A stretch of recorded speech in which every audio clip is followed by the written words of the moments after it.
In the late summer of 490 BCE, a Greek soldier named Pheidippides ran from the battlefield at Marathon to the city of Athens, 26 miles, in full armor. After fighting a battle, when he arrived, he delivered his message, Nike, victory. The Persians had been defeated. Then he collapsed and died. That run is why we have the marathon today. But the battle that sent him running is why we have Western civilization. Because what happened at Marathon, at Thermopylae, and at Salamis between 490 and 479 BCE was not just a military conflict between Greece and Persia. It was the moment when the Persian Empire, the largest empire the world had ever seen, decided that these small, squabbling, impossibly stubborn Greek city-states needed to be brought to heel. And the Greeks said no. This is the Persian Wars. To understand what Greece was up against, you need to understand what Persia was. The Achaemenid Persian Empire, founded by Cyrus the Great in 559 BCE, was the largest empire the ancient world had ever produced.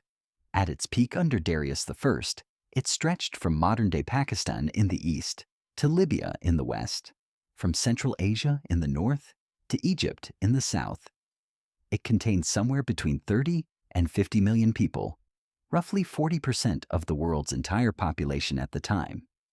It had absorbed Babylon, Egypt, Lydia, and dozens of other kingdoms. It built the Royal Road, a 1,700-mile highway from the Persian capital to the Aegean coast, so that royal messengers could cross the empire in a week. It administered a vast multicultural state with remarkable tolerance for local customs and religions. Persia wasn't just big. It was sophisticated, wealthy, and extremely well organized. Its army was professional, its navy enormous, its logistics the best in the ancient world. And in 500 BCE, Persia's western frontier ran right up to the Greek cities on the coast of Ionia, modern-day Turkey. Those Greek cities were already under Persian control, paying tribute, governed by Persian-appointed rulers. The mainland Greeks, just across the Aegean Sea, were watching nervously. And then the Greek cities under Persian rule did something that would drag the entire Greek world into a war with the most powerful empire on earth. They rebelled. In 499 BCE, the Greek cities of Ionia revolted against Persian rule. It was a brave move and, ultimately, a failed one. The Persians crushed the revolt by 494 BCE, burning the city of Miletus, one of the great Greek cultural centers, to the ground as a warning. But Athens had made a fateful decision during the revolt. They sent ships to help the Ionians. Not many ships, just 20, but enough to burn a Persian administrative center called Sardis. When Darius I heard about this, he reportedly asked who the Athenians were. When he was told, he had a servant whisper in his ear every day at dinner, "Master, remember the Athenians." Darius had a long memory. In 490 BCE, Darius sent a fleet across the Aegean to punish Athens and the other Greeks who had supported the revolt. The Persian force landed at the Bay of Marathon, about 25 miles north of Athens. The Athenian army marched out to meet them. On paper, this was not a fair fight. The Persians outnumbered the Greeks significantly. Estimates range from around 20,000 Persians to the Greeks' 10,000. Though ancient sources wildly exaggerate both sides. More importantly, the Persians had a professional army with cavalry, archers, and vast experience in conquest. The Athenians had citizen soldiers, farmers and craftsmen who trained part-time. The Athenians had one tactical advantage. Their generals, particularly a man named Miltiades, understood Persian tactics better than the Persians expected. The Persians relied on their archers to weaken the enemy before their elite infantry closed in. The Greeks had to get through that arrow storm fast. At the Battle of Marathon, the Athenians did something almost unheard of. They charged at a run, closing the distance quickly to get through the arrow kill zone before taking too many casualties. Their phalanx, a wall of overlapping shields and spears, hit the Persian lines hard. The Persians broke. They ran for their ships. The Athenians chased them to the water. By the end of the battle, around 6,400 Persians were dead. The Athenians lost 192 men. Phidippides ran to Athens with the news. Athens was saved. For now. Most Athenians celebrated Marathon as a decisive victory. One man didn't. Themistocles was an Athenian politician and strategist who understood something the celebrators didn't. Darius I would be back, and when he came back, he would bring more ships, more soldiers, and considerably more anger. Darius died before he could launch the second invasion, but his son Xerxes I picked up where he left off. By 480 BCE, Xerxes had assembled the largest invasion force the ancient world had ever seen. Ancient sources give numbers in the millions, which is certainly exaggerated. Modern historians estimate somewhere between 150,000 and 300,000 soldiers, with a fleet of roughly 800 to 1,200 warships, against Greece's combined forces of perhaps 40,000 soldiers and 371 triremes. Themistocles had spent the years after Marathon doing something unusual for a politician, preparing for the next war instead of enjoying the last victory. When a rich vein of silver was discovered at the Laurium mines near Athens, most Athenians wanted to divide the windfall among the citizens. Themistocles persuaded them to use it to build warships instead, 180 new triremes.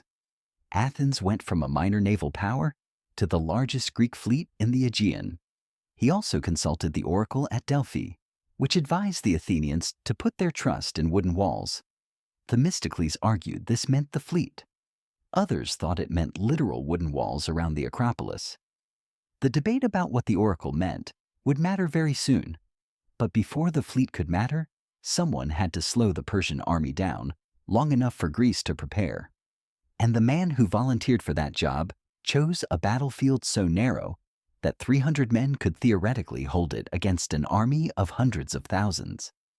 He knew he wasn't coming back. He went anyway. The Persian army needed to move south through Greece to reach Athens. The most direct route ran through a narrow coastal pass called Thermopylae, the Hot Gates, named for the sulfur springs nearby. At its narrowest point, the pass was wide enough for only a few men to stand abreast. A Greek force of approximately 7,000 men, led by the Spartan king Leonidas I, took up position in the pass in 480 BCE. The core of this force was 300 Spartan warriors, each one personally selected by Leonidas, each one a father with living sons, so that their family line would continue after they died. Leonidas knew they were not going to win. He knew the pass would eventually fall. His goal was to hold it long enough for the Greek fleet to engage the Persian navy and for the rest of Greece to prepare its defenses. For 2 days, the Greeks held the pass. The narrow terrain made Persian numbers irrelevant. Only the men at the front could fight, and the Greek phalanx, with its long spears, was devastating in close quarters. Xerxes sent in his elite immortals, the 10,000 best soldiers in the Persian army. They were pushed back with heavy losses. Xerxes, watching from a throne set up on a nearby hill, reportedly rose from his seat 3 times in alarm during the fighting. Then a local Greek man named Ephialtes, motivated by the prospect of a reward, showed the Persians a mountain path that went around the pass. When Leonidas learned that the Persians were coming around the mountain, he sent most of the Greek force south to fight another day. He stayed with his 300 Spartans, along with about 700 Thespians and 400 Thebans who also remained. They knew what was coming. They stayed anyway. The last stand of Leonidas and his 300 Spartans has echoed through history for 2,500 years. Outnumbered thousands to one, they fought until they were all dead. Leonidas himself was killed and his body mutilated on Xerxes' orders, an unusual act that suggests Xerxes understood on some level that he had just met something he hadn't expected. On the stone monument placed at Thermopylae afterward, the epitaph read, "Go tell the Spartans, stranger passing by, that here, obedient to their laws, we lie. Thermopylae had fallen. The road to Athens was open. The Persians marched south and found the city empty. Themistocles had done the unthinkable. He had persuaded the Athenians to abandon their city entirely. Women, children, and the elderly were evacuated to nearby islands and the Peloponnese. The men went to the fleet. The Persians burned Athens. They burned the Acropolis. They burned the temples. For the Athenians watching from their ships, it must have been devastating. But Themistocles had a plan. The Persian fleet needed to destroy the Greek fleet to secure its supply lines and complete the conquest of Greece. Themistocles lured them into the narrow strait between the island of Salamis and the Athenian coast. In open water, Persian numbers would have been decisive. In the narrow strait, their larger fleet couldn't maneuver. Ships collided with each other. The Greeks, with smaller and more maneuverable triremes, rammed the Persian vessels from the sides, targeting their oars to cripple them, then finishing off the crews. Xerxes watched the battle from a throne set up on a hillside overlooking the strait. He watched his fleet, the instrument of his conquest, destroyed in a single afternoon. Around 200 Persian ships were sunk. The Greeks lost 40. Xerxes retreated back to Persia. He left an army behind under his general Mardonius, but that army was defeated the following year at the Battle of Plataea. The Persian invasion of Greece was over. Here is what that meant. If the Greeks had lost at Salamis, if Themistocles hadn't built that fleet, if the Athenians hadn't abandoned their city, if the narrow strait hadn't neutralized Persian numbers, Greece would have become a Persian province. Athens would have been rebuilt as a Persian city. The democratic experiment that had just started would have ended before it produced a single philosopher, a single play, a single history. Socrates would never have asked his questions. Sophocles would never have written his tragedies. Herodotus, C.E., who actually lived through the Persian Wars and wrote the first history of them, would never have invented history as a discipline.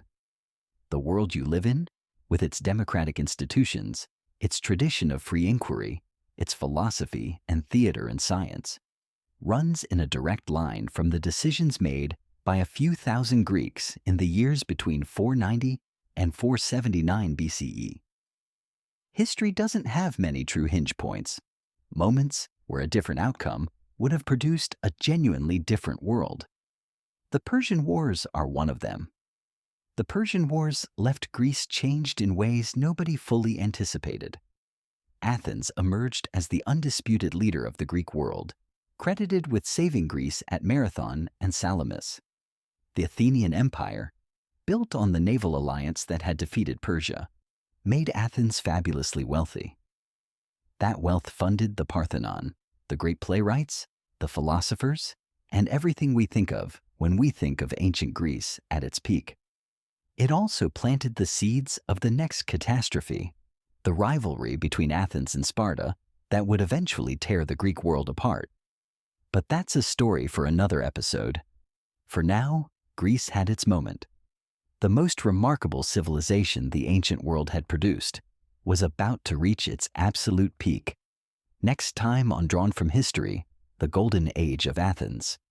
Pericles, the Parthenon, Socrates, Sophocles, and how 50 years of peace and prosperity produced more great minds per square mile than anywhere in human history before or since. Until then, this has been Drawn from History.